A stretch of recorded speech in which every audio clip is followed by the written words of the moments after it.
Okay, we'll bring the meeting to order. The Amador County Board of Supervisors. We just came out of closed session. 1A, nothing to report. 2A, nothing to report. 3A, County Council was reappointed for a 4-year term starting January 12th.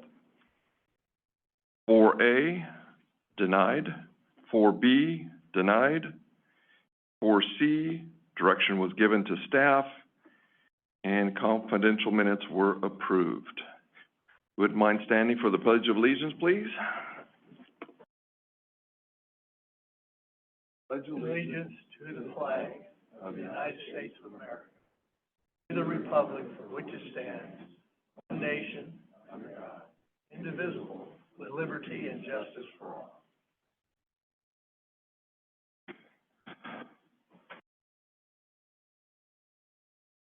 We had a special request from Supervisor Forster.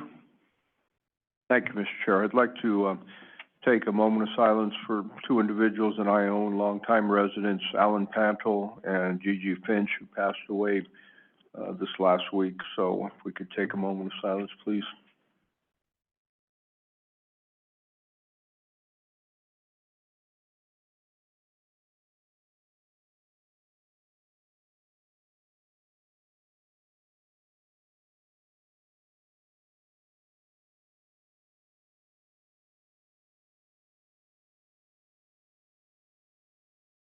Thank you. Thank you. Okay, public matters not on the agenda. Discussion items only, no action to be taken. Any person may address the board at this time upon any subject within the jurisdiction of Amador County Board of Supervisors. However, any matter that requires action may be referred to staff and/or committee for report and recommendation for possible action at a subsequent board meeting. Please note there's a 3-minute time limit. Any public?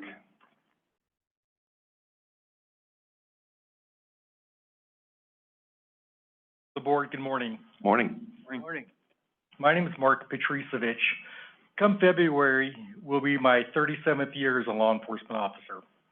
5 of those years have been as a criminal investigator for Mr. Reby at the District Attorney's Office.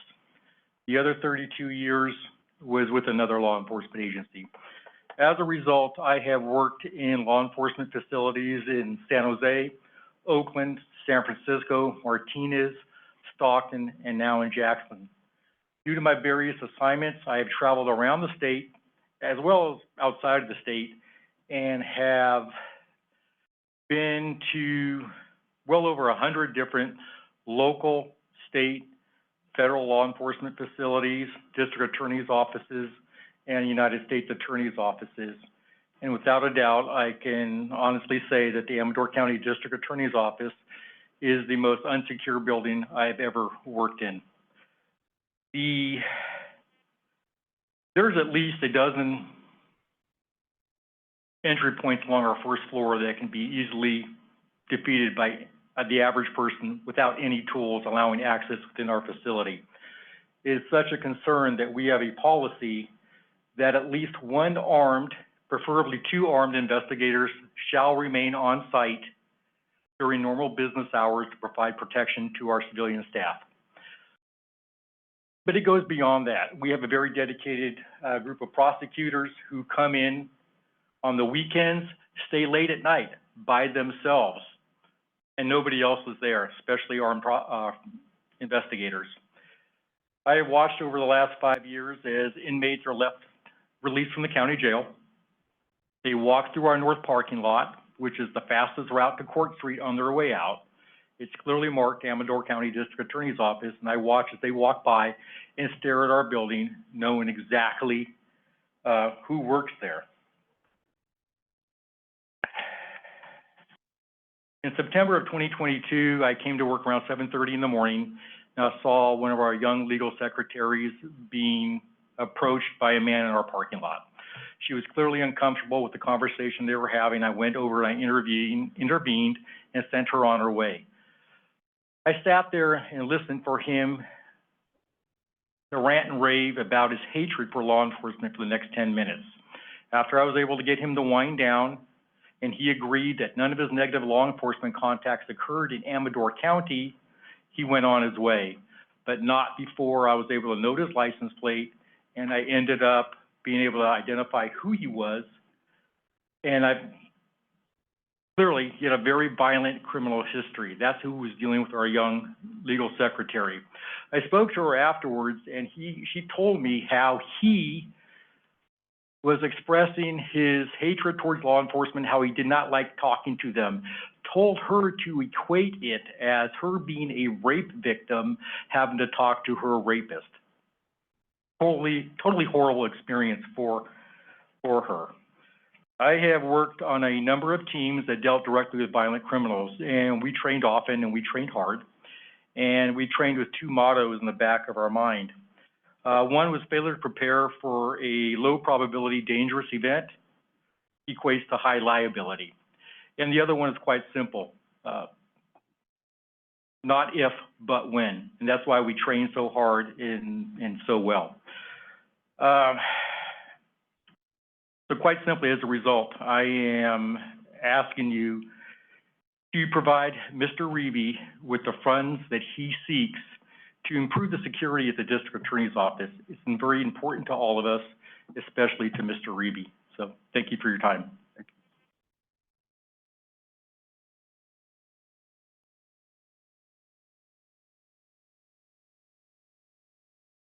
Good morning, board members. Morning. My name is Jamie Cohn, and I'm an employee at the Amador County District Attorney's Office.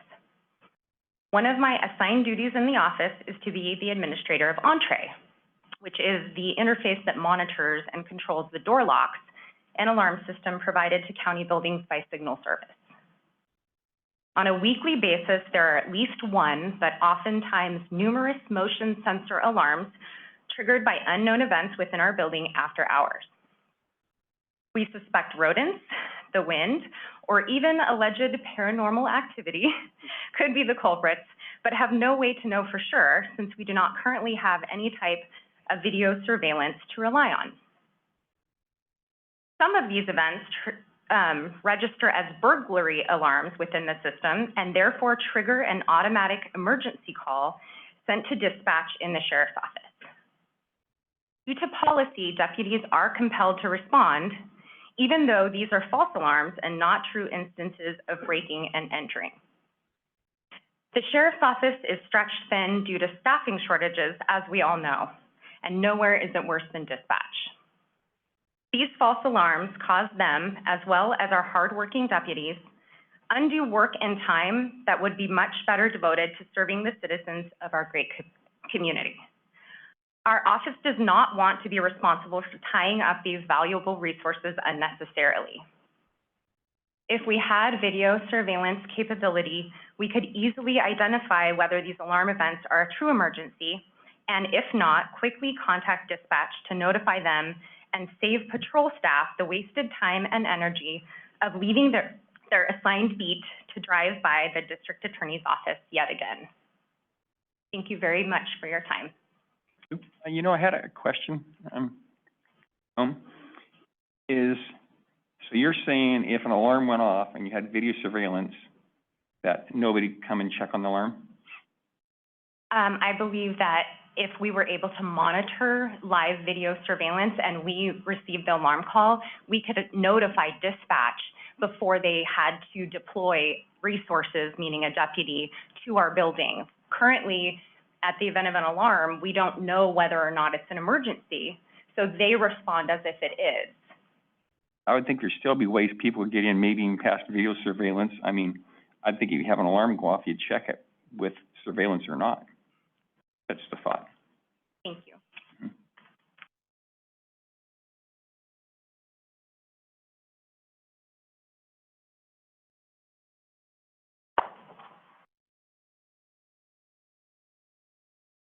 Morning, gentlemen. Morning. Morning, Heather. We give you respect. My name is Chris Stone. I'm an investigator with the DA's office. I've worked there for 3.5 years. Before that, 19 years at the sheriff's office. During that time, it is common that daily visitors for the sheriff's office and/or the DA's office who are not familiar with either office walk around the DA's office looking for entry.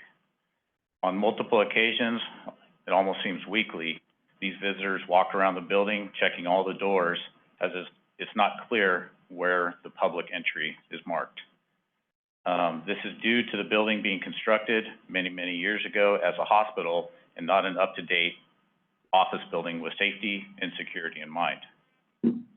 On multiple occasions, witnessing this happen, I have had to contact these individuals and direct them to the correct public entry DA's office door. Just last week, while I was speaking with an attorney in her office, I heard someone loudly pounding at the rear entry door and trying to pull the door open. I responded to that door, contacted the subject. He was very excited as he was pulling on the door, and as I opened the door, he attempted to come into the building. I physically had to stop him from entering the building. After asking what his purpose for coming to our office was, I directed him around to the front door, and then I went and contacted him, where I continued my contact with him to see what his problem was. He ultimately was directed to the sheriff's office lobby, where he was contacted by deputies, whom ultimately escorted him away from the sheriff's office and the DA's office property with their assistance. Additionally, not all of these visitors are at the office with good intentions or a positive attitude due to the nature of the business of our office and the sheriff's office. This includes jail visitors, passerbys going to the sheriff's office, and subjects being released from the Amador County Jail. On many occasions, subjects just released from the jail may not have possessions or a vehicle for transportation, so their first thought is to get assistance for a ride or get something of value in the way of a vehicle, which might include vehicle theft. This is fact, as there are multiple documented incidents during my career involving inmates who were released and then soon after broke into vehicles belonging to sheriff's office employees and the public that were parked in the sheriff's office and DA's office parking lots. On multiple occasions, I have encountered a subject who was released taking refuge on the DA's office deck and or door areas. I had to direct them away from the area for their well-being, but also for the safety of our staff.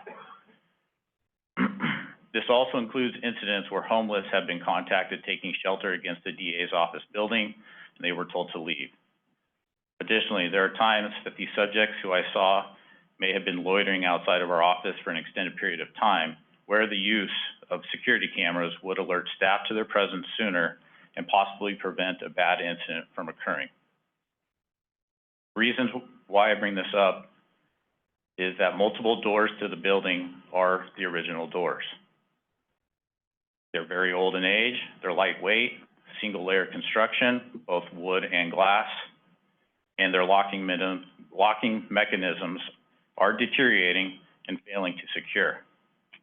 On numerous occasions, I have found that these doors in question do not shut securely when staff enters or exits the building, engaging the locking mechanism. So anyone who pulled on the exterior door handle could pull the door open as it was ajar and enter the building.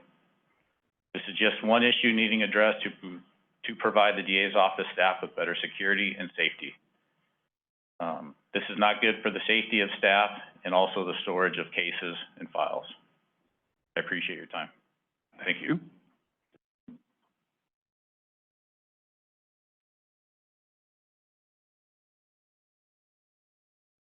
Good morning, members of the board.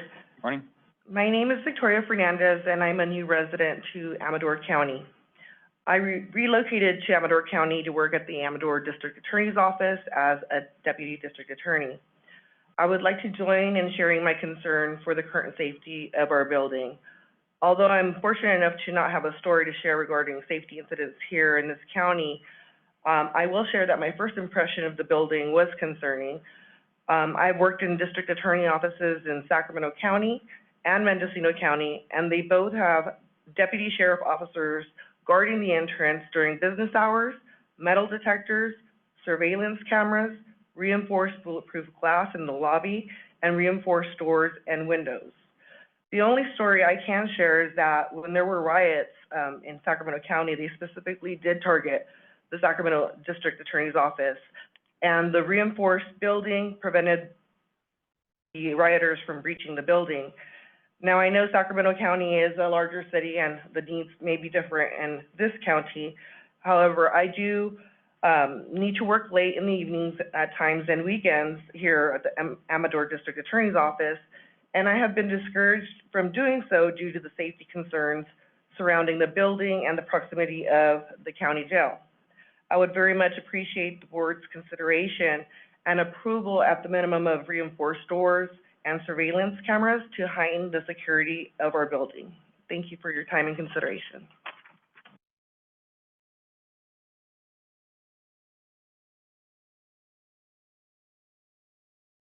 Morning, Mr. Chairman and board members. Morning. My name is Jay Fennessy. I'm a Deputy District Attorney 4. I joined the office on July 31st. My career extends all the way back to Southern California, and I've practiced throughout the state. I've been working my way north since my kids grew up and got out of the house. I can say that in any district attorney's office I've been in, there's far greater security than our building offers. My last experience was with the district attorney, a branch office of the Tulare County District Attorney in Porterville. In Porterville, I was working a criminal defense contract, and I had to go to the district attorney's branch office in Porterville, which is a small city in Tulare County. And the building was far more secure than our building. There was a security guard in the parking lot.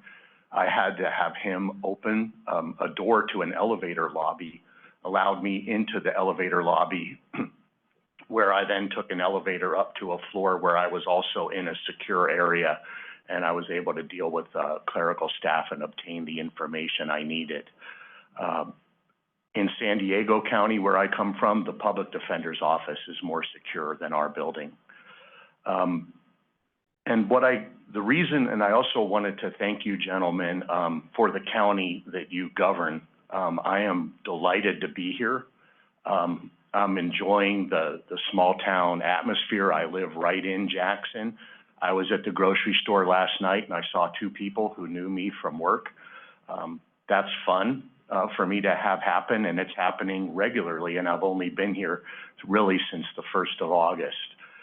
But when I came here and I was sworn in by Mr. Reeby, he turned and he looked at the people in the room who they had all come to watch me be sworn in. And I knew then it was a unique place I was working. And Todd looked at all of them and he looked at me and he said, "Jay, this is your work family, and they'll do anything to help you succeed." And since I've been here, they're not really just my work family anymore. They're my family. And I would be remiss if I didn't come here and speak on behalf of my family and their safety. We have clerical staff, largely female, who work till 5:15. They're leaving when it's dark. They try to leave altogether to provide for their safety, but they're just 3 women. I've been staying till 5:15 a lot of nights because I want to walk out with them, or I'll sit in my car and wait until they leave. And all I can say is I handle very serious cases on behalf of our office and on behalf of the people of Amador County. I walk out of the courthouse oftentimes with the family members or the defendants of the people I'm prosecuting. They can watch me get into my car, follow me right back to the office. It's kind of, again, a unique experience. I'm not afraid of what anybody might do to me. I feel like that's maybe comes with my job. If something terrible happened to me, it would just give me a legendary career ending. But the clerical staff and the people who support me, that's not what they signed up for. And so I want to do my best to make sure that they're safe. The front door of our building, for me, is one of the most concerning. It's the double doors with the 708 above them. And those doors open inward, and you could just lean on them and they would open up. You'll notice in this building, in this room, every door opens out. And that's how it should be. It needs to be in a public building for fire safety, it also provides an added element of security. So we really need new front doors that open outward and are secure. In any event, I just want to thank you for your time. Again, I am a happy resident of this county, and I just hope that the people I work with and who help me do my job can feel safe in their building. Thank you. Thank you.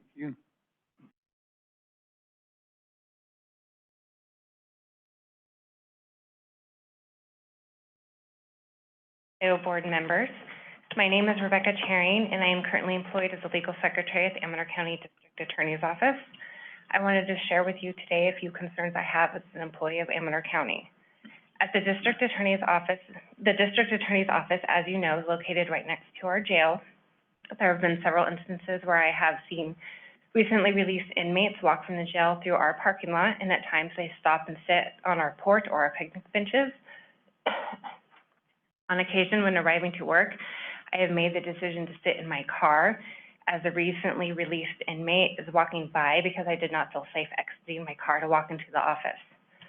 Another time, while in the middle of the day, I can only speculate that this man was recently released or waiting for someone to be released, was sitting on the downstairs porch smoking. One of the DDAs went down to ask him to leave, where he then flicked his lit cigarette into a dry bush in front of our office. Our parking lot is the main path for the recently released inmates. When I am coming or going, I'm constantly looking around to make sure they are not passing through or have decided to take a break on our porch. I do not feel safe at the district attorney's office, and I have concerns about my safety and the safety of my colleagues. Thank you for your time. Thank you. Thank you.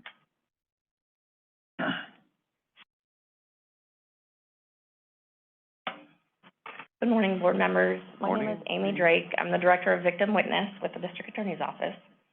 I just wanted to take a couple minutes and discuss my safety concerns with the DA's office. As you know, I had the Victim Witness Unit, and as a department head, I have a lot of safety concerns for my staff and myself. Every day, our goal is to help crime victims in the best way that we can. Whether that is providing crisis intervention, assisting victims with appropriate services, explaining and guiding them through the judicial process and their rights as victims of a crime, supporting them in court, reading their impact statements, and many other things. In assisting crime victims through the process, we have, unfortunately, and completely unintentionally upset people. We often help people who have been violently attacked, beaten, strangled, stabbed, held at knife or gunpoint, and who have had their lives threatened. Those who have committed these crimes, these different crimes, see us in court with the victims. They see us speaking on behalf of victims, and they know that we work for the District Attorney's Office. We have had defendants follow victims, witnesses, and attorneys to the DA's office from court. They slowly drive by and have circled our building multiple times. We have had defendants show up to our office and make derogatory and threatening remarks to us. We have been told we are ruining their lives. And on multiple occasions, had defendants get in our face, causing fear and great concern for our safety. These are just a few examples of our safety concerns that we have. I know the security and safety of our building has been discussed, and I've always been told we're working on it. I just want to ask that you take my concerns for my staff and myself seriously, and you don't think I'm making these concerns up. I truly do think about our safety often and feel we don't have a lot of options. If something terrible was to happen at the DA's office, right now our only hope is our investigators are able to hear the commotion and are able to get there before something serious happens. But what if they don't? Thank you. Thank you. Thank you.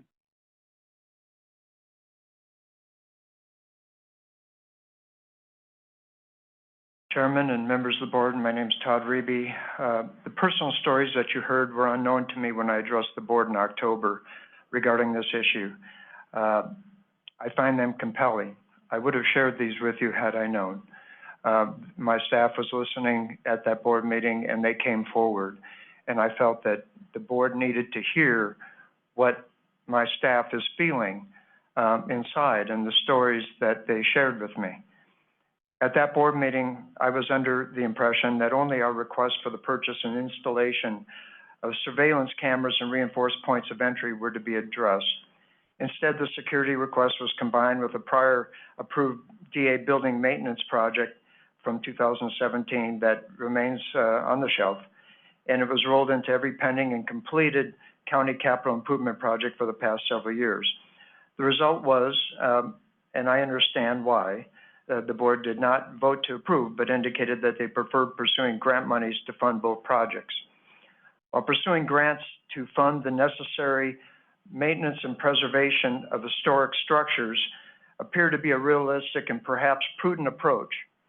My initial search has shown that grants to enhance the security of historic structures that are publicly owned and occupied by law enforcement agencies are few and far between. In fact, I found none. I looked at well over 200 grants for enhancing security.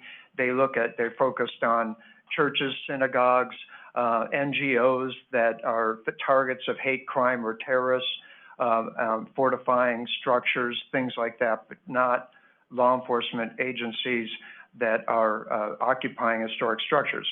I think it, for a very good reason, it's probably a very rare occurrence that law enforcement agencies are in such structures. While the preservation and maintenance of the building, I think, can wait, and we should look at grants. And I have seen a number of grants that would be available for that, and that was a very good suggestion by the board. The safety of the 40-plus souls who work in the DA's office cannot wait. And because of that, I will be placing this issue on the purchase and installation of a video surveillance system and reinforced points of entry in the district attorney's office in order to secure the safety of our employees. I know that you're concerned. These are your employees too, the county employees, and I appreciate your time and I appreciate your consideration. Thank you very much. Hold on just for a second. Do you recognize that you, as law enforcement, as a total, from the sheriff, probation, yourselves, take up 64% of our general fund? Yes. Okay. Do you also recognize that we have a balanced budget each year? Yes. So we're also looking at, refurbishing your building, all these different things, but it's $1 million plus that we're talking about doing that work. So we're trying to find this. We're working hard at trying to do this. You're right, we're trying to find grants, we're trying to find anything we possibly can. I mean, I feel, I do sympathize with your staff. I've been in those situations in my life in the military. So that's not something I do not know about. And I'm scared for myself, my own family, living on a base, all these different things. But the biggest problem we have is trying to find the money. Right. And, it's where do we pull from? Do I close a library down to fund your system? Do I not do any other maintenance work around the county? Where do we stop with this? Well, a couple things.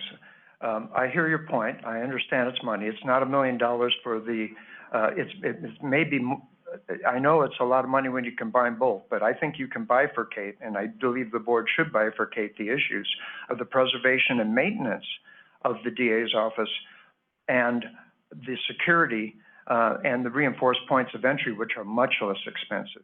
That figure came to a little bit about $116,000. So that's a lot less than the overall preservation and maintenance of the structure. And you did bring up the point of the library.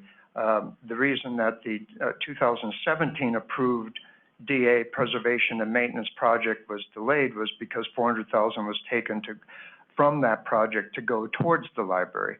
To match other fundings, matching other grants that were in that. But I do think that the board's suggestion to look at grants for the preservation and maintenance of the building is an excellent suggestion, and I think that they're available. And that's the whole thing. I just don't see them for safety. You have some of the most brilliant minds in the whole county sitting in your office. Mm-hmm. So any way, to assist, our GSA to find grants would be very much appreciated. Well, if there's grants for safety, I haven't found them. Okay. I think safety's a different issue, and I think we can address those more, timely. I think we need to. The, assessment of the doors by our staff and a security system are things that were brought up today that need to be looked at immediately. The maintenance of the building, that can take some time, and we're trying. And I appreciate that, and I do think that one can wait. The maintenance preservation, it's waited this long, it can wait a little bit longer. Safety's a different issue. I understand. That's why I'm here. Thank you. Todd, before you run off, just a question. Yeah. Over the last several years, you and I talked one time, you have given money back out of your budget. You had budget savings. Is there any chance that you could participate some of that 115 out of? Yep. I know it's early in the year, I'm just asking. Well, 5 years in a row, we had savings and it went back to the general fund, so we don't have those funds. What we do have is that that we've been trying to get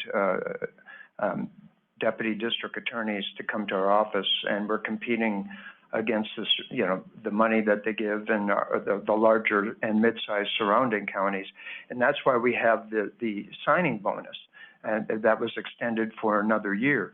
And that's been helpful when we compare ourselves with our other rural neighbors. So we do have some salary savings.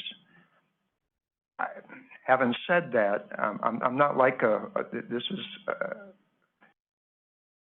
I can work with the board to get this done, but I would hate to see that all of our salary savings from the positions that remain unfilled go towards this issue.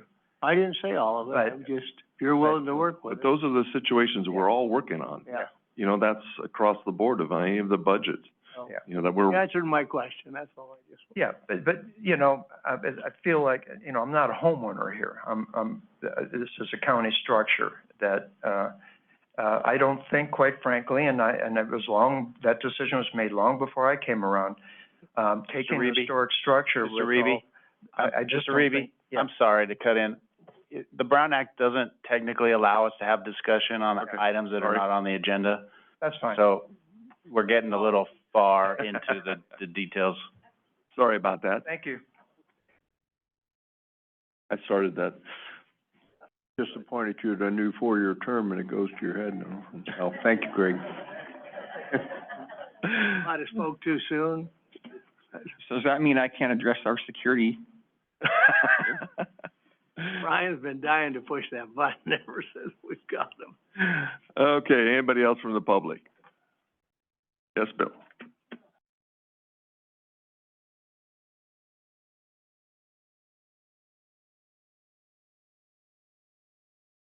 Bill May, but it's not about this prior discussion that was going on. I've concluded that Brian and I are probably the two most conservative people in the county. If not, we're really close.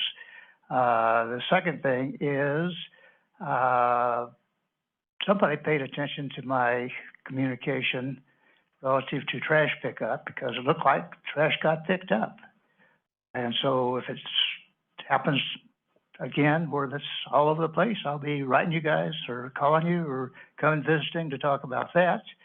And the final item is, I'm glad that Greg got reappointed. I love dueling swords or words, whatever, with him.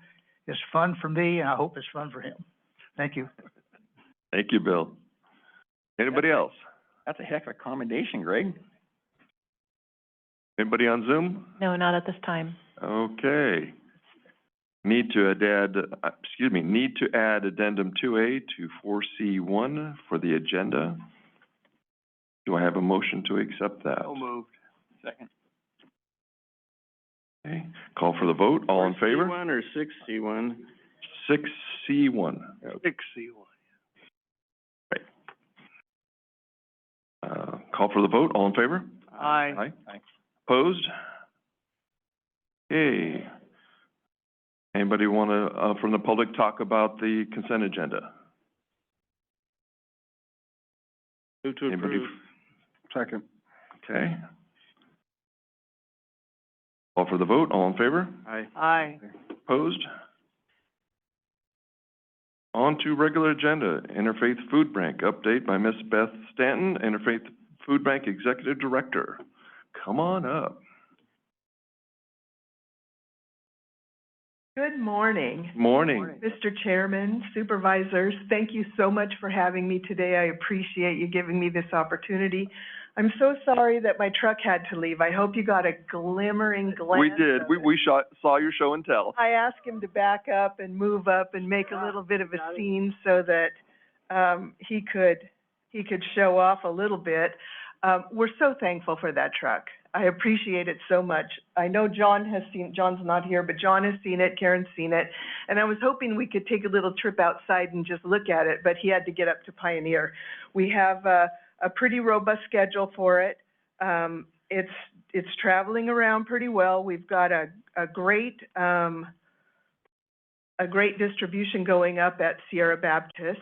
We're up there twice a month, and the distributions just keep growing. He's adding 5 or 6 every time he goes up there, which doesn't sound like a lot, but it really is a lot. And it's just, the energy around it is, I think, what's so exciting for us. Every time he comes back, we notice, we have online donations that people can do. And I think, sometimes we get donations that are really large, and sometimes we get donations that are continuing every month, and they're recurring donations, and we appreciate those so much.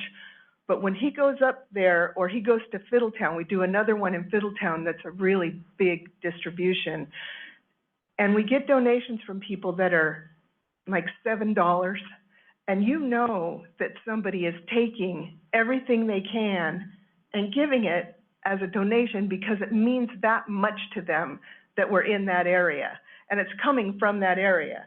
So to me, that's a win. That's just a big deal for us, knowing that somebody appreciates that much that we're in the area. It's been great. So I hope that you guys have an opportunity to see it. I was hoping that you could see it full of food like it was today, because it would have been really cool and you would appreciate it. It looks really neat. I also want to take just a minute to compliment Jeff Gardner and Mary Pitto for the SB 1383. I sit on the board for the California Association of Food Banks, which I talk about regularly, I think. And I listen to constantly the other food banks complain about their counties with SB 1383. It's a fight, just a constant fight. They hate their counties, the food banks in the counties. It's a constant money grabbing fight over SB 1383 funds. And the state is constantly trying to, it's almost like they're trying to make a fight. I think they watch them at night or something for entertainment because it's that bad. And I keep saying, why don't you guys just try to execute a little bit of kindness and work with your county? I have no trouble at all. And I told them the other day, I got a freezer. I got a freezer for our new location from SB 1383. And all I did was be nice and go, we did nothing. When Jeff came to us and said, this is what we have to do, we realize it's a lot. There's a lot of finding numbers and doing things, and we have to report all these numbers back and these weights. I said, we've been doing this for years. It's nothing. All we need to do is just add you guys to the list of people we report these weights to already. So it was nothing. And it was just a matter of communication, and they gave us what we needed. Actually, we didn't have to do anything different. We signed an agreement with the grocery stores for something that we've been doing forever, and it was nothing. So I think it's funny that they're all having so much trouble with it, and we just had the easiest time ever. It was no trouble. So I'll talk just for a minute about what hasn't been happy and good and wonderful this past year, and that's been our numbers. We've noticed a huge cycle in numbers, and I think that anybody that's been in the grocery store can figure that that's probably why. The price of things has gone just so high, and I think that the cost of gas and fuel is where it started, and it's just gone from bad to worse. We have been so fortunate, I have to drink some water, I'm sorry. We've been so fortunate that we've been able to get some good grants, and we've been able to get some good connections, that we're getting a lot of fresh produce in from local sources. We're getting money that's enabling us to continue to get our eggs from Lonnie, and we're continuing to get our senior protein from Swingles, and we're able to do those things, and we do that mostly because we want to keep our money, as much money as we can, local, and we do that because if we can pay those guys, then they can pay their people and keep them working, and maybe it keeps those people out of the food bank. What we're seeing lately, more than any other time, is that I think we're seeing the hit from the fire at the mill that was, I think, in July or August of 2022. And now we're starting to see that age group, that 50 to maybe 62, 63-ish people that worked there. And I'm thinking they probably went to work there when they were maybe 17. And I'm sorry, because this really tears at me, because I'm seeing a lot of people that I know so well. And I didn't expect that I would ever run into them. It just didn't occur to me. But they had this great job, and it's really the only thing that they ever knew how to do. And suddenly it's gone. And they're realizing now that it's not coming back, at least not anytime soon. And people are saying, you know, go to Lowe's. They have wood. They have forklifts. You can work there. You know, go to the grocery stores, or McDonald's is hiring and they pay $20.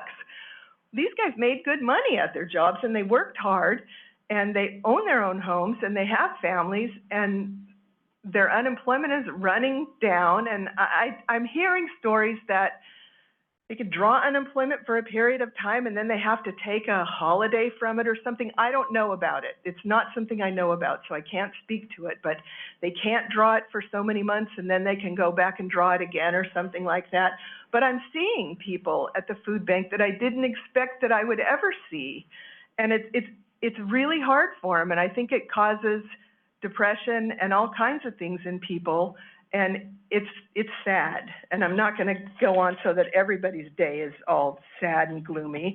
But what I will tell you is that in 2020, when we thought things were as bad as they could get, we did 1,130,000 pounds of food, and in 2021 we came down to 1,190,000 pounds of food.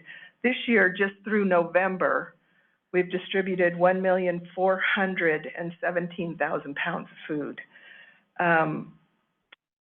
We did, in 2020, we thought we were crushing it with 2,123 households and serving 5,211 individuals unduplicated. And in 2022, we came back down to 1,875 households and 4,071 individuals.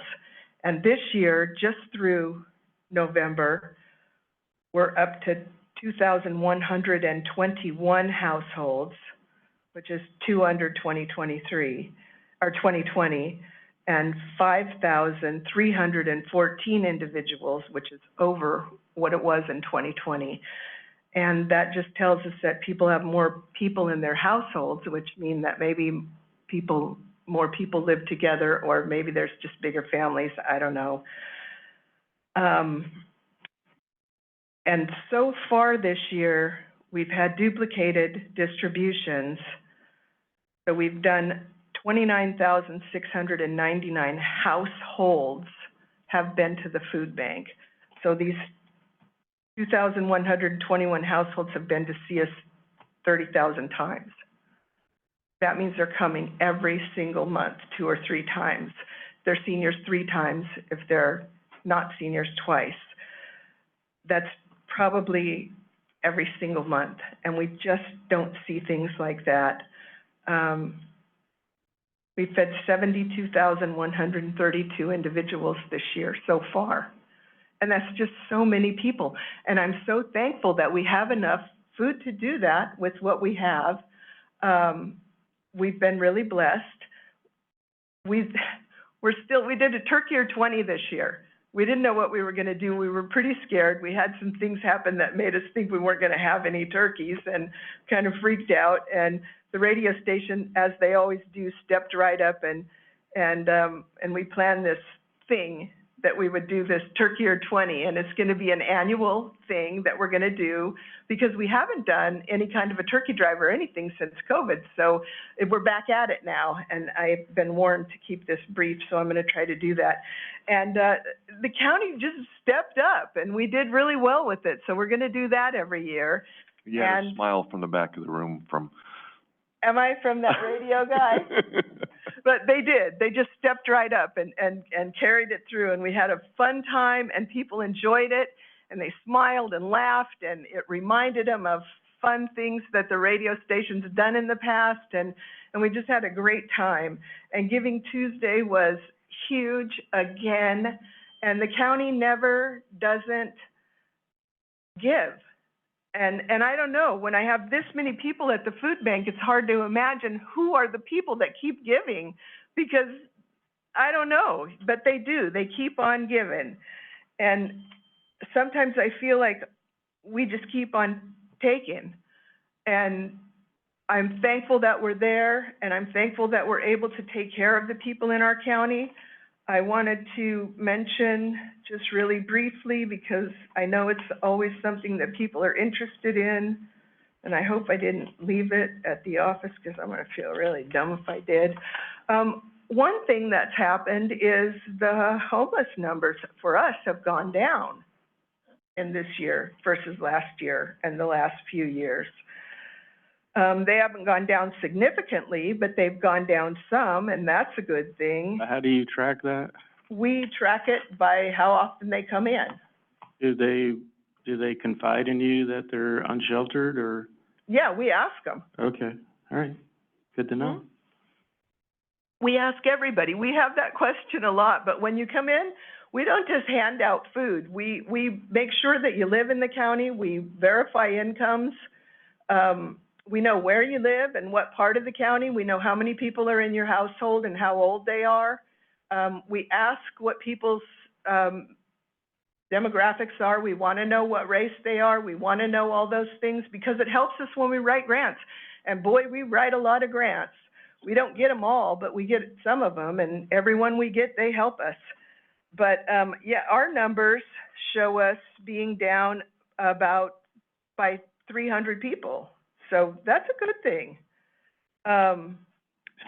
So if we're down 300 people by your data, how many people total did we have? We had 7, so this is just since November though. Yeah. So 732. Wow, that's much higher than our pit counts. Is it? Well, the pit counts come in at about 300. That's because I don't think everybody, you know, you never know, and that's our unduplicated number. But the 700 is probably more realistic.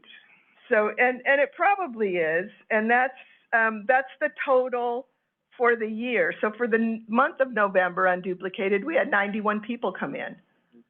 So, you know, that's not, it's just not a lot.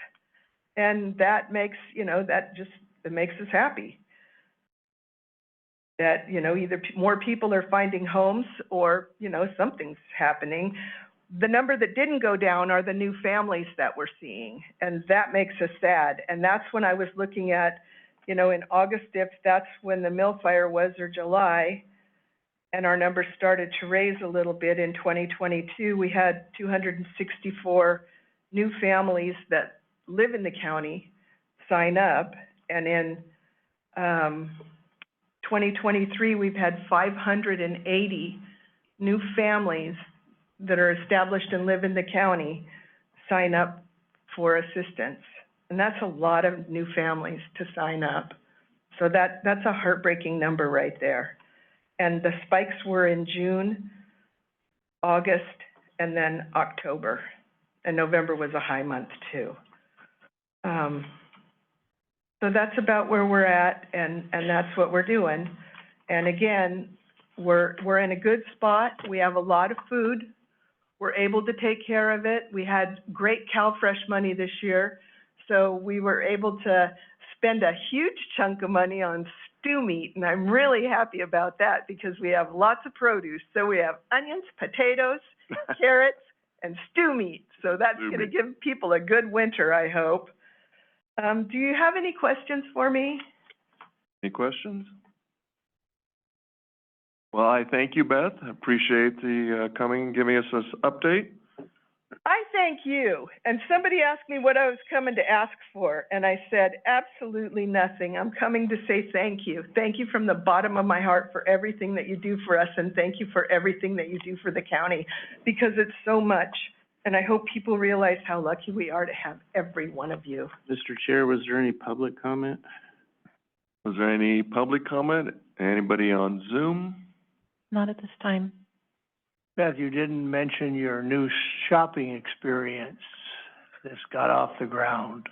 Well, that's because our new shopping experience Ran into a roadblock. run into a couple of little problems, and we were going to kind of slide over them, but thank you. We had a little problem with our outdoor freezer. We lost the floor, so it was kind of it was just a fluky thing, really.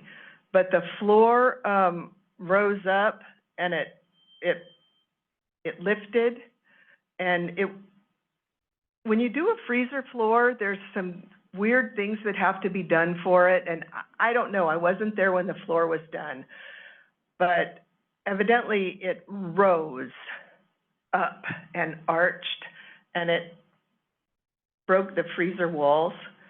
So but you know what? We had a grant that we got when we got our building for our warehouse, and we had some extra money that we were using for changing up our client choice experience, and we had money in it, so we put a new freezer inside, a big freezer inside the building, and it's just going to be fine. We're still trying to move forward with our client choice. We've always done about 60 or so families since we've been really busy. We've been doing about 60 families a day. Well, we're doing about 100 families a day right now. So we're trying to figure out how the client choice model is going to work with having families go through and having that many families. So we're not sure how it's going to work out. We don't want to do it until we can do it right. And I know I say that a lot, but we're not a fan of jumping on, starting something and having it not be right and having to quit and start over again because we get criticized, and we all know how I feel about that. I don't take it very well, and I cry and be a fool, and I just don't like it. So we're going to do it right, and we are going to do it, and we're working on better ways of doing everything we're doing. So it's coming, but we're still doing really good food and really good things. It's just a little bit slower, and we're hoping as we're able to get the food trucks pattern even bigger and even higher, that's going to lessen the amount of people that are coming to the food bank, because what the food truck is distributing is very similar to what the food bank is giving people. And that wasn't so with what the food sites were giving people. It was a smaller distribution. But the truck isn't, we have James DeVoe is our food truck driver, and he is passionate about making sure that the food truck is giving people just what they would get if they went to the food bank. So it's getting there. We're getting there, and it's coming along. Beth, quick question. Yes. That freezer, wasn't it a modular unit? It was a modular unit, but it was on a slab. So did the slab buckle or the floor of the freezer buckle, or? What I'm told, and I don't know, so I'm hesitant to say, because I don't know, but what I was told by the refrigeration company in Sacramento is that when you do a freezer floor, it has to be, it's supposed to be reinforced because the temperature is so much below zero all the time that the slab has to be reinforced beneath the slab and then within the slab with. Okay, so the installation was really where the problem came in, not Correct. not the unit. Oh, no, not the unit at all. It was the insulation of the slab. And it appeared to be a plenty thick slab, but it wasn't insulated properly within and underneath. And the drought years were kind of good for it. But when we had the heavy rain come back, it didn't do so well. And underneath it, it started raising. And then as it started drying again, it buckled and it raised up in the middle. And somebody, well, John came and saw it. He looked at it. But when it raised up in the middle, it raised like this. And the walls of the refrigerator, underneath them, they swelled and they cracked up the inside. So it wrecked the inside of the walls. It was really very sad. And what happened, it was, really brief and quick, but Katie called and she said, I have a pallet of meat and there's a box on the bottom and it's thawed out. I said, that's impossible, Katie, because if the pallet is frozen, a box on the bottom's not going to thaw out. That's impossible. She goes, I'm looking at it and the box on the bottom's thawed out. I go, okay, but it's impossible because we have a gun to shoot the temperatures. I said, the freezer's 0, the pallet's 0, everything in the freezer's 0. The bottom box of the pallet can't be thawed out, but it was. So we had to figure that out. And it was because there was this area inside where this crack was. Well, thank you. Good, yeah. Okay. I just want to thank you for your energy and your passion that you put into this. Every director of the food bank does a great job, but you've taken it to a new level. And all I can say is I don't know how you sat behind a bank desk with all that passion and energy for so long. Thank you, Richard. I appreciate that. Thank you. Thank you, Beth. Thank you guys so much. Okay, we're on to 6B, request for Amador Historic Society to sublet the Museum Cottage building to the Good News Club one time per week for a 2-hour after-school program. This will require modification to the management agreement between the county and ACHS, as the current agreement does not allow for subletting.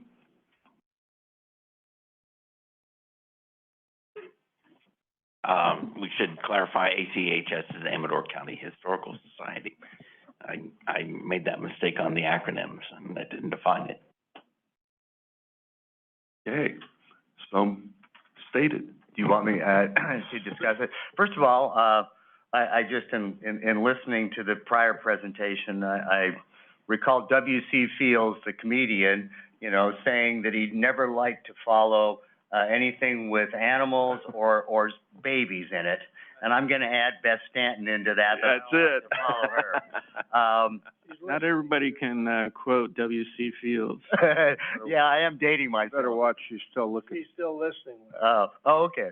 Anyway, and I also wanted to do, before I made this thing, give a big thanks out to Greg and Chuck, because they amazingly fast-tracked getting this in front of you. And I also wanted to give out a shout to our supervisor of District 1, Pat Crew. He's been very supportive on a couple of museum kinds of issues that way. And I was thinking that there's a lot of people that talk about our government being broken, but apparently that's not here. So thank you very much. And this is a simple thing. We were approached, the Historical Society, who kind of has a management agreement, we were approached by the Good News, Christine Kazad, asking if they could use the portion of what we call the cottage building at the museum for an after-school program. And I think in your package you saw there's a reason that the school says everybody's got to leave for an hour for liability purposes before they can come back, and that doesn't work for the kids and everything.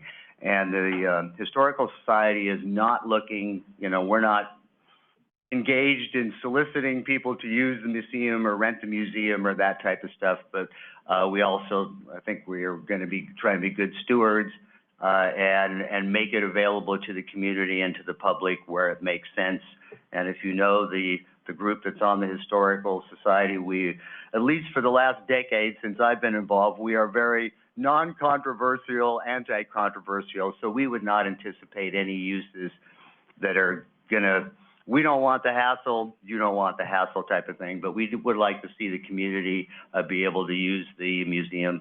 And it's not in the current agreement that we can do that, so we're just coming to you to try and do the proper procedure to be able to let other organizations or whatever use it when it makes sense.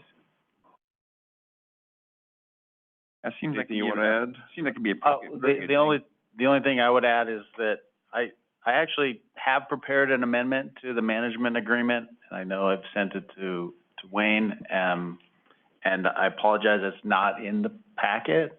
I can explain it. It basically, so in the agreement, it has the management side, and then there's a use of the property section.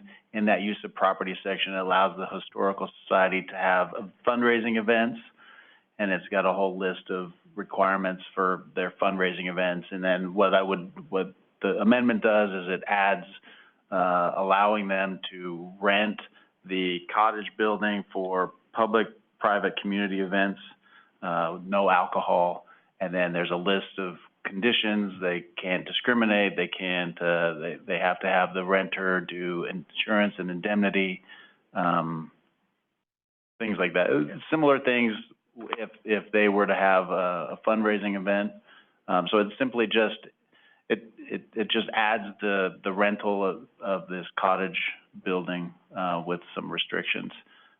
We didn't limit it to this particular club, just in case there's a different school club or something, that we wouldn't have to come back. So it's a little broader than this specific request, but if there's a problem, we can always change it. So if you wanted to wrap it all up, I could either run up print copies of the proposed amendment, or you could just authorize it, whatever you want to do. If you wanted to approve it. Back to the board. Waiting for the District 1 Supervisor to make a motion after public comment. Yeah, Yeah. Okay, any public comment on this? Any Zoom? Not at this time. Okay, back to the board. You ready for a motion? I am. I, make a motion, we adopt the new agreement to let, subletting of the Historical Society to private and public groups under the definitions that are in the new resolution, or the new amended agreement. Second. Second that. Well, Okay. I guess that's too late. Call for the vote. All in favor? Aye. Opposed? Okay, we are on to 6C. All right. General Service Administration, Draft Amador County Broadband Planning Feasibility Study presentation by Tilson Technology. Morning, Chairman, Supervisor. Morning. I'm Jeff White with the IT Department. So this morning, agenda item 6C is for a broadband strategic plan presentation by Tilson Technologies. Tilson was engaged by Golden State Finance Authority to research the telecommunications industry landscape in the county as it pertains to broadband and funding opportunities. And the draft strategic plan is what they'll summarize today in the presentation. There is no action to be taken on this item. However, the board does have the opportunity to submit comments to the document. The deadline for that comment submittal is December 27th of this year, 2023. The Tilson team will review comments and either incorporate or respond to the points raised. I can collect those comments and forward those to Tilson. And with that, please welcome Shelley Westall at Tilson Technologies. She'll be presenting via Zoom. You queued up? Yes. Okay, I'll turn it over to Shelley. Good morning. My video isn't working, but otherwise I would show you my cheery good morning face.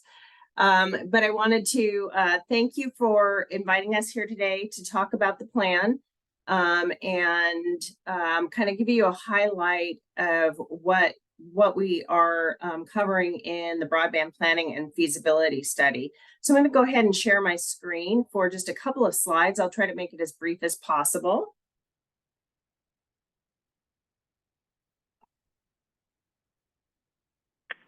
And let me know when you can see my slides. We can see it. Thank you very much. So first I would, let's see if I can get it to move forward here. Again, I'm Shelley Westall. I'm a principal consultant for Tilson Technology. And we were engaged to prepare a broadband planning and feasibility study in coordination with the Golden State Finance Authority for Amador County. And I would like to take this moment first to recognize our partners in developing the study. The U.S. Economic Development Administration for its funding of the effort, and the Golden State Finance Authority, which served as the contract manager and grant administrator for this project. Both wonderful partners that we've really enjoyed working with. As you may recall, the Golden State Finance Authority engaged us to research telecommunication in the telecommunication industry landscape in Amador County, including locations of existing fiber optic cable, other assets, service areas, and service offerings by technology. And this is what you'll see in this comprehensive document that Tilson Technology prepared. So the study was designed really to be useful for everyone, regardless of their comfort level with broadband technology. And the first half of the document is set up to introduce broadband technology concepts and terminology and prepares the reader for the detailed recommendations and next steps that are highlighted in later sections. But I do want to kind of give you a little bit of a background on each section as it provides, it'll give you a guideline to how to read it. So section 2 reviews the essential concepts and details about broadband that are necessary to kind of understand the deployment and funding landscape, and sets up the reader for understanding the recommendations and strategies that are proposed later in the document.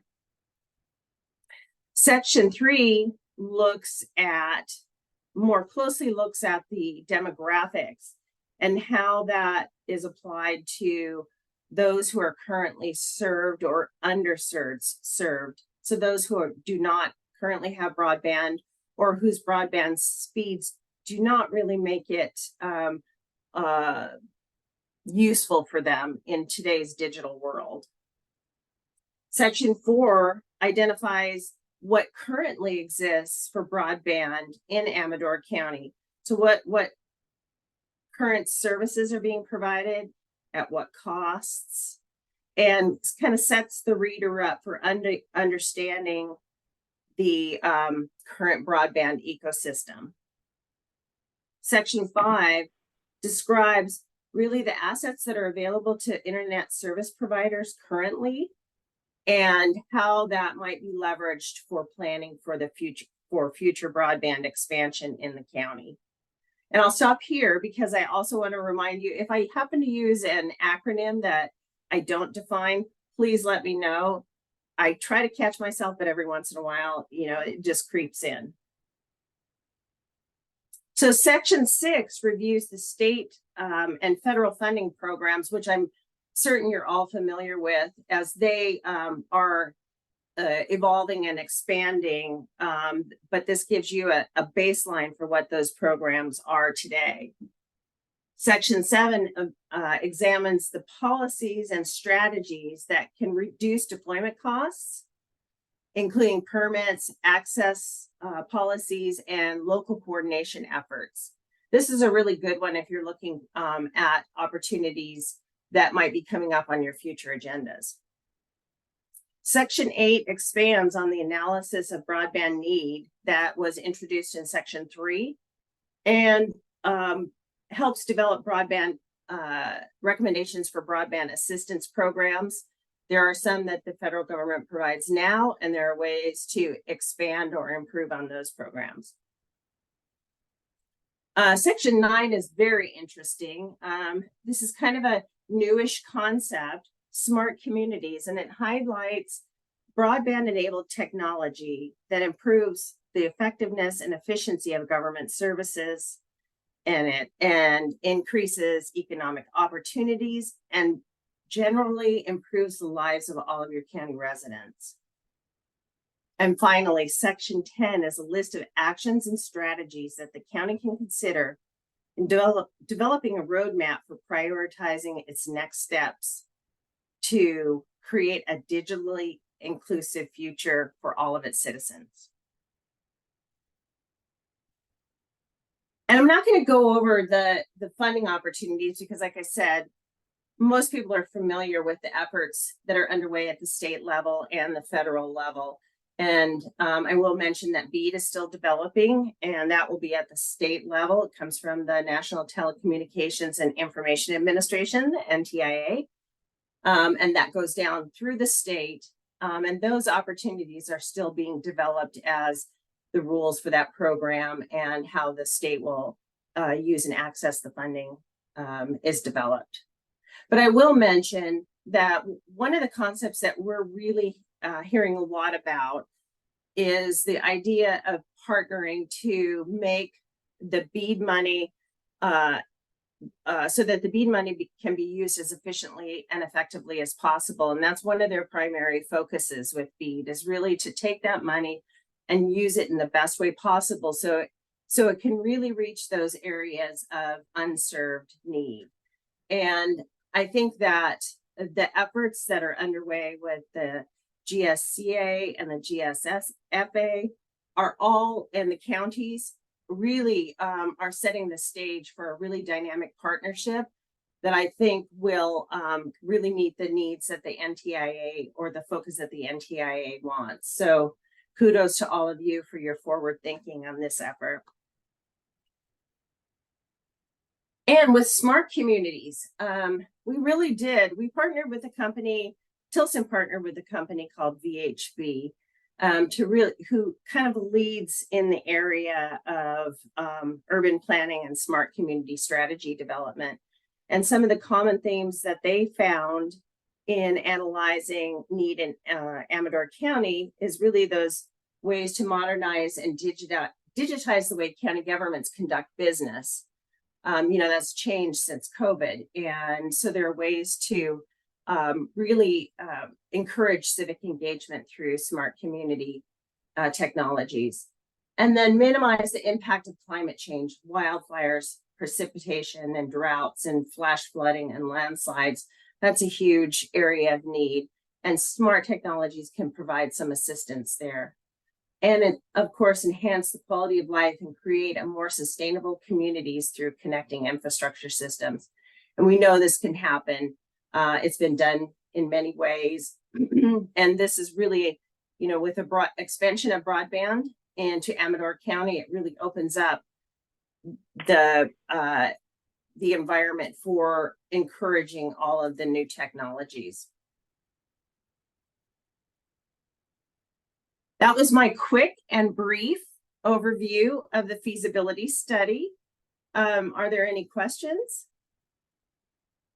Board, any questions? Yeah, I have a couple and a comment. Did you work at all during this, putting this plan together with our local internet service provider, Volcano Communications? You know what? I don't have the specifics on. We reached out to internet service providers, and we reached out to businesses and community centers. And so we had a broad reach in the county, but I can't tell you specifically. I just don't have the information in front of me, whether they were included. I know they were included, but whether they actually responded to some of our invites for engagement. I'm happy to follow up with you. All right, thank you. Also on page 73, the map you show there is actually Yolo County, not Amador County. So I don't. Oh, well, that's not good. No, I don't think so. No. Unless you're trying to tell us something that we don't know, but anyhow, No, thanks. we would never presume. I will make sure that's corrected and I will get a corrected copy to you immediately. Thank you. Thank you, and thank you for pointing that out. Curiosity question, Volcano, Frank, do you want to say anything about all this? What you're thinking of what this plan has in it? Anything that your organization?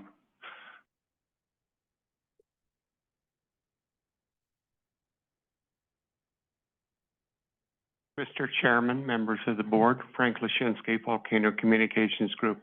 Our main concern is that there is not a duplication of effort. As you know, we have underground fiber infrastructure through the majority of Amador County and into Calaveras, and small amount in Alpine and El Dorado as well. So as these opportunities come rolling down the road, we would like to engage further with Tilson and other organizations to make sure there's no overbuild. In other words, there's already fiber of ample capacity in the ground, conduits, all the infrastructure's in place, and we want to ensure that there's no duplication of those services. Why would you? When there are so many other areas within the county that do not have that infrastructure and need it desperately. Now, my question is, we've had a conversation before, but one of your main lines coming into the county is out of Stockton, and a couple times you've had vandalism going on into there. Is there ways that, like I guess it's called the middle mile, if you would say, is part of your, the leg of it, that we need to get another leg to the ISPs in this county? You mean a redundancy? What's that? Like a redundancy? Yeah. Okay. Well, our network is currently served by 4 individual geographically separated routes. So in the event that there is infrastructure that's damaged or cut, and the one that you're referring to, Supervisor Brown, was a squirrel attack on some... Oh, so it was a squirrel. Yeah, on the squirrel. So that being said, we feel that we have a very resilient network. It has proven itself when there have been other outages in the county not associated with the Volcano network that did not survive, and ours stayed up. Now, there's no guarantees. It's, I understand. a hard world out there sometimes. Vandalizing squirrel. Okay, there we go. So our main concern is that we don't want a duplication of effort. We encourage funding for unserved areas, whether it's Volcano or whether it's AT&T or Comcast, whoever, it doesn't matter. We encourage that. But if it's an area that's already served and the minimum standard is 25 by 3, then we would say, let's talk about that. Okay. One question I'd have is, I know in conversations we had in the past, some of the big providers are rather secretive, for lack of a better term, as far as their networks. So if we don't know where the networks are, how are we going to figure out where we're served and not served? Well, in our case, Supervisor Oneto, I do not recall any interaction with Tilson regarding Amador County. I have been working with our neighbor, Calaveras County. They requested information on where our connection points are on our existing fiber network.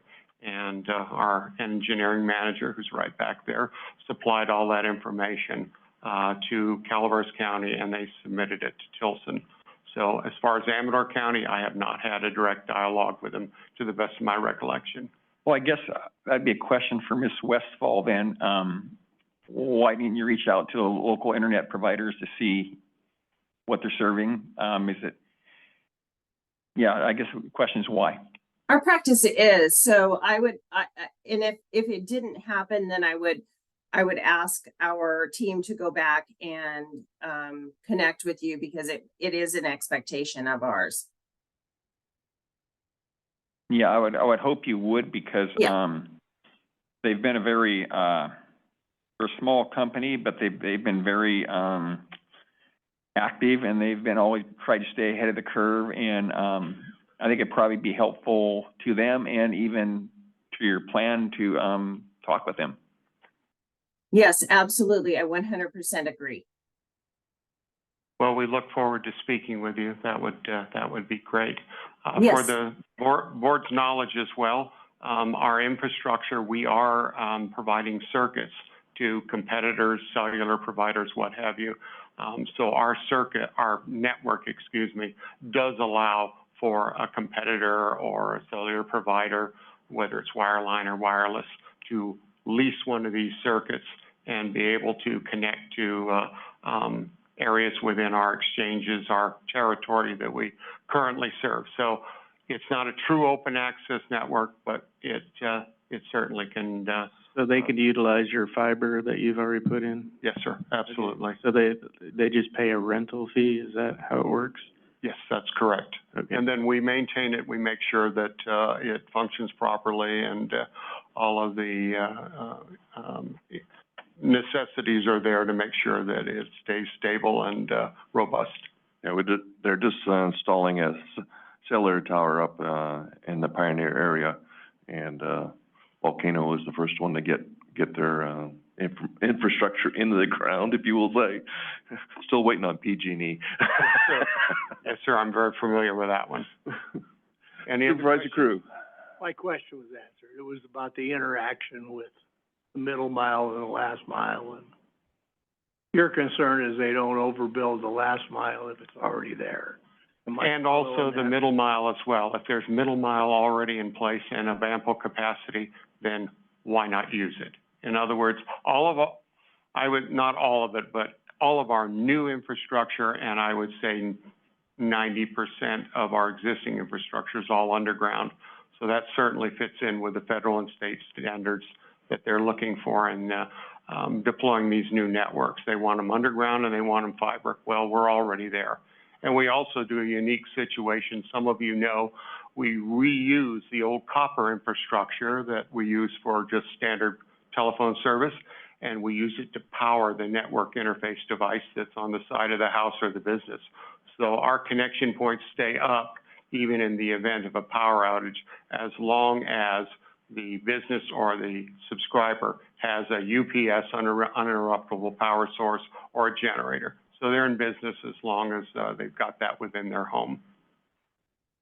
Supervisor Forster? Supervisor X? No? Okay. Thank you. Thank you, Frank. Appreciate it. You know, one thing I will say too, while I got a little break here for a second, is it looks a little bit, the plan you put together looks almost more like a green plan than a broadband plan. Not against green energy, not against doing what's smart and economically wise and feasible, but I mean, there seems to be a big emphasis on being sustainable, smart, green, and some of those things can work, but there's also, they don't always work. Like I was just talking to somebody telling me about down this near the city of Lancaster, they have an electric bus transit center, and they've got so many broken down electric buses that they went and bought their own tow truck for the company, for the transit center. Their yard is full of broken down electric buses. The small street leading to the yard is full of broken down electric buses. And now I guess they're going out on like a major street. They're parking along a major street. Now the bums have started moving into electric buses. So, I mean, we may get there in the future, but I don't know how much that we need to have into our broadband planning document. Just a thought. Yeah, right. And I think you're referring to the smart technologies or smart communities technology. And that's really, that's kind of a stepping stone. So once broadband is deployed, how can you use that tool to really look at the work that the county is doing and, make it more efficient or improve it? Supporting, like electric buses and things that, it depends on how it would be deployed, but definitely, talking about smart transportation and smart lights, traffic lights and things like that. It's an interesting new field where you can take this, this technology and really own it and make it your own. And there's lots of different ways to look at it. I wouldn't characterize it as green, but I would characterize it as really just an opportunity to look at something new. Yeah, I mean, I have no problem looking at things new, believe it or not, but, we're looking for a broadband plan, and I think the simpler we could keep it, probably the better off we'd be, really. I mean, you get a document that's 10,000 pages, nobody will read it. You get a document that's, 50 pages, a lot of people read it. Yeah. And I hear you. I'm in the same boat. I like the 50-page documents myself, so I understand completely. Well, thank you. Well, thank you. And I would also like to thank you all for the opportunity to really take a look at your county. It was really fun and interesting to learn about Amador County, and I'll share with you that our team is now very excitedly planning their next vacation. So thank you very much for sharing such a beautiful and wonderful place with the Tilson team. Well, thank you. And I think also maybe our IT director I don't know if you can see him or not, if you have video where, but he has some comments possibly. Your IT director? Yeah, Jeff White. I don't know if you can see, if you have video on your end or not of our meeting here, but he'd like to address you. Yeah, absolutely. I have a little tiny square about that big, so. Hi, Shelley. So the question is I believe in your process, you've been using, or Tilson's been using the CPUC data, and that's self-reported by a lot of providers, as well as somewhere along the lines, we did receive some GIS layers or some GIS data from Volcano Communications, and that was provided at some point as well, and that might have been more geared toward the last mile. But if you can check to make sure you do have that data there at Tilson. Absolutely. Yes, and it just might be my ignorance that I don't have that information in front of me, but that's our goal, and our aim is to communicate with all existing providers in the county. Okay. Anybody from the public want to speak on this? Anybody on Zoom? Not at this time. Okay, this was a presentation only. Thank you, Jeff. Thank you. Thank you. Thank you. Okay, we're on to 6C1, discussion appointment of new film commissioner. With the passing of Tom Blackman, the board does not have a designated film commissioner. Rich Hoffman would like to be considered for the unpaid position. And the board should also consider a small budget for expenses. Thanks, What are you going to get Brown. yourself into? Yeah, one of these, another great paying gig. That's it. Supervisors. Yeah, and again, upon reflecting of all the contributions that Tom Blackman made to the county, and things that we collaborated on over the years, I always appreciated his work in the Film Commission and the potential that it had for Amador County. In terms of locations here in our little compact county, we have everything from almost African savannas to oak woodlands to conifer belt to alpine glacial moraines, just in a little compact county. So plenty of opportunities along with the historical features of Amador County to provide a number of locations for production, both television commercial production and feature production, I think, are two areas that could bring some dollars to Amador County. I think the role of a film commission is to not only market the county, but also just be a liaison in terms of coordinating and communicating to the city, county, state, and federal officials, what potential or what's being requested of the county in terms of the use for production, and helping get those permits issued So it just takes a little bit of coordination. Unfortunately, I've been involved in a number of television commercial productions as well as a couple of feature films here in the county. So I'm familiar with kind of the nuts and bolts of what it takes to produce these types of things. So again, to your point, I think historically the county had funded the film commission at a level of couple $1,000s a year, which kind of covered probably an association membership, some marketing, a website. The current website, Film Amador, has kind of fallen off and lost its domain. So I'd like to request that you allow me to revive that somehow. I don't know if I'll be able to capture the same URL, but something similar to that. And at least maybe for this first year, request perhaps a little additional funding to get that going. It's maybe up to a level of $3,000 or so, just to get a new website built and see what we could salvage from the old one and work on getting that done. Again, I'd be volunteering my time and would welcome any questions that the board had. Board, anything? You're not gonna have a commercial or anything with a parrot on your shoulder, are you? Not that I'm planning on. Yeah. Yes, not on purpose. Not on purpose. Yeah. Well, is your intention to try to go to I know Mr. Blackman used to go to a convention once a year?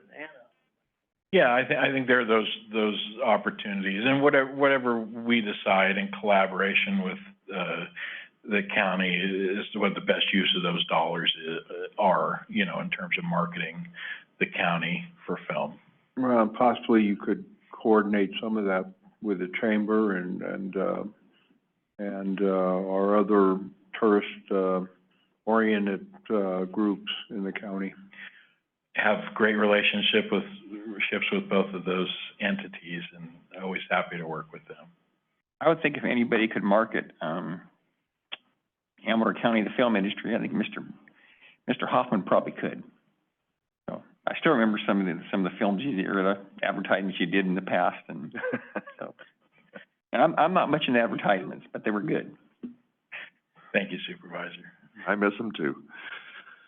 Okay, anything else from the board? Okay, anybody from the public? Anybody on Zoom? No, not at this time. Okay, back to the board. To make a motion then to appoint Rich Hoffman as our film commissioner, and with a budget of $2,000 right now, but with the possibility of extending that. You'll bring back budget requests? I would come back with a plan, certainly. Great. Yeah. Great. I think he's looking for some money too to update the website.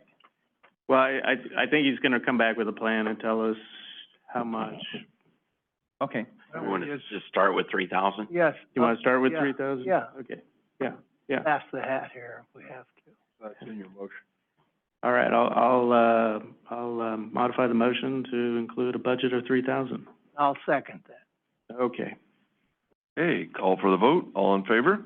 Aye. Opposed? Okay, thank you very much. Thank you. Be careful what Thank you you, ask for, though. volunteer. Stepping up. Let me just clarify that previous motion. We're gonna take that 3,000 out of contingencies, so, Okay. The full 3,000 or just the full 3,000. or just the 1,000 additional? No, the full 3,000. Okay, so which three supervisors is gonna?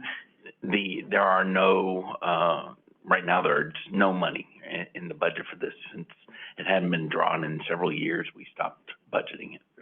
Okay. Yeah. All right, thanks for the warning. Thank you. All right. Merry Christmas. Merry Christmas to you. Okay, do we need to take a, break, or do we wanna roll? Let's go. Let's go. Okay, I already took one. so 6D, behavioral health request for a resolution delaying implementation of SB 43 until January 1st, 2026. All right, good morning. So I know a lot of the information is in the memo, but I just wanted to give just a brief summary, what SB 43 is. SB 43 is to expand the LPS definition. LPS is the Latterman-Petra-Short Act, which includes involuntary detention, which is often referred to as 5150 holds, and also the LPS conservatorships. So this SB 43 will expand that to include severe substance use disorder on its own without being co-occurring with a mental health disorder. And it'll also include inability to provide for necessary medical care. So it's really taking what we have now and expanding it pretty big. There are some issues with that. There isn't, severe substance use really isn't defined. And so what does that mean and what's that gonna look like? The main issue is that currently there are not any inpatient facilities that are set up for involuntary SUD services. So if this were something and it's something that has to happen, the request today is, as the law allows, for us to defer to January 1 of 2026 to allow for time to figure out infrastructure. We have difficulty placing our current LPS conservatees because there are not enough beds. The governor is planning to expand 6,000 beds if that passes in March. Hopefully some of that can help with this as it changes, because we anticipate that this would increase the number of conservatees that we would have in our county. It looks like there was no funding source for this, so it'd go basically to the county to pay? Right.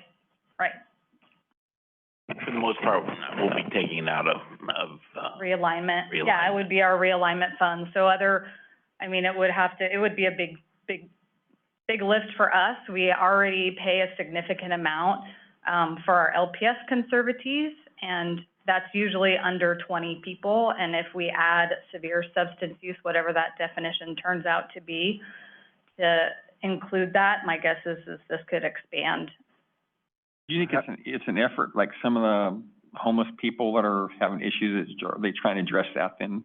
I think so. I think it all ties together. It even mentions care court as well, which is part of addressing those that are unhoused and severely mentally ill. So I think it's all tying together eventually. So we'll get there. We would just like to have the time to have the infrastructure be able to be there for us, and hopefully figure out funding and maybe some conversations between our Directors Association and the state to help them understand how much this can impact county behavioral health departments in terms of funding, and see if there'll be additional support for that. So by delaying the implementation until 2026, we hope that would happen. Okay.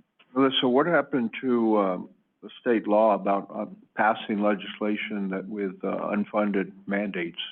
I guess they just ignored it on this one? Well, I think that's something that our Directors Association is trying to address in the meantime. That's the problem, though, is the state keeps passing these pieces of legislation without the funding attached to it to make it work. And they're implying that we have sufficient funding for it, which is not accurate. Right, it's not accurate. They know it's not accurate, and yet we're still going to have our feet held to the fire to make it work, especially if care court is involved and we're not complying with the requirements of care court. There are severe penalties. And there's also added into this mix is the modernization of the Mental Health Services Act as well, which goes along with those 6,000 beds, which is the bond that's separate, but will probably be on the ballot together. And so that will change what Mental Health Services Act looks like completely, and a big focus is going to be on housing and homelessness. So I think eventually this is all going to be one big thing. Yeah. So, Melissa, a few questions. when the county conserves these folks, what does that mean? Are we gonna put them in a place that, so we have to have a physical space for them, correct? Yes, I mean, currently when we have. Not at the hospital, not in jail. Right. hopefully, yeah. And it seems like for those that they have it written into the language of the bill as those that will be eventually conserved for severe substance use disorder, that it sounds like they have to go through the 5150 process first, so they'd have to be hospitalized for a danger to self, others, or greatly disabled due to their severe substance use disorder. Right now, there are no facilities to do that. Right. But eventually, when there are, then they would be placed for that if they. No facilities here or in the state? In the state. Yeah. Because there is not, all of the acute facilities are for mental health conditions, not substance use disorder. Right. Would we be able to place these individuals in another county's facility? Would that be a strategy, or if we had to do this? If we had to do this starting January 1, there are no facilities in our county or any other county. I understand that. Yeah. But I mean, even, to have a facility like this here, I mean, requires building something and, do we know how many cases do we anticipate? I don't know how many we would. I mean, how many have we run into in the past? I mean, is it 5 a year? Is it 20 a year? Is it 2? I would say that if we're looking at people that we see, and right now we don't get called for those folks. So sometimes we do, but if they're co-occurring, they have a mental health condition and a substance use disorder, and the mental health is primary. So if they have a substance use disorder, is it just the sheriff's office that deals with it? Well, and then we do, because we provide outpatient treatment, but we're not putting people on 5150 holds for substance use. So the hospital knows if it's an alcohol issue, they try to have their hospital social worker try to manage some of that. They contact and work with our substance use disorder department to see if there's services or follow-up for people. But currently, there wouldn't be an acute involuntary hold for someone on with substance use disorder only. All right, I understand. Yeah. Yeah, it'd be good to know how many cases we see of this. I mean, it doesn't sound like we've been keeping data because we haven't been no one's really been doing this, but it'd be nice to have an estimate on what the costs would be. And, we have, just supportive housing, as you know, is not easy to build in this place. Right. So if there's something else that needed to be made, we don't really have the ability to do that. Right. And I think the state is also requiring us to start looking at some of this data. So it's almost like putting the cart before the horse. We're not required to look at this data until now, but then they want us to implement this. It's hard to have a plan and a budget if you don't have that data. Right. And one of the things that we have to start looking at, and we have to do a data sharing agreement with the hospital in order to do this, because we don't have this information, is how many people that are seen in the emergency room for a substance use disorder issue, how many are seen for co-occurring. So there's these new data elements that we're going to have to start tracking, but we can't do it without a data sharing agreement with the hospital, and so we're going to be starting to do that. So hopefully this will give us, so that we could start getting that data, so that we can have an idea of how many people this may be, how much will this cost, what is it that, how are we going to be able to do this to get the people the services that they need, and if it's involuntary treatment, then what does that look like? And other surrounding counties, larger counties that will start building up these facilities, then we need to start contracting with those. But as of this point in time, those facilities don't exist, which makes this very difficult to try to do something. That's about how this administration is working with this progressive outlook. And according to our State Association of Counties, they do this on almost every issue, is pass these rules and regulations without having anything in place.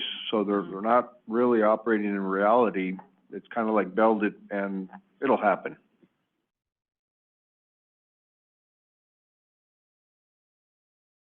Okay.